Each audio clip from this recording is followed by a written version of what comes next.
dunyoning umri qisqa, har qancha bo'lsa ham 100 yil yashasa ham bir lahza degan.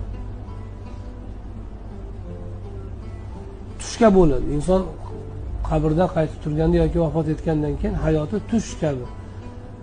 Lam yalbatu illa sa'atan min nahar. Ertalab bir lahza yashaganday bo'ladi inson. Ozgina yashaganday bo'ladi. Bu sizga uzun ko'rinyapti umr. Abadiy hayotga o'tgan paytingizda bu dunyoning hayoti bir lahzaga o'xshaydi. Ne'mati ham bir lahza, musibati ham bir lahza. Shunaqa ekan, bu dunyodagi adolatsizlik yoki qiyinchilik yoki musibatlar sizga uzun ko'rinmasin. Yaxshilarning musibat chekishi siz zada qilmasin. Ular jannatda martaba olishyapti hozir shu musibatdagilar. Yomonlarning ustunligi, hukmronligi sizni zada qilmasin. Ular do'zaxdan joy tayyorlayapti shu yurishda o'zlariga. Har birini Alloh taolo o'zi hisobini oladi. U ham yetib borgan joyida bir lahza yashagandek bo'ladi. Hamma ko'rgan huzuri yo'q bo'ladi.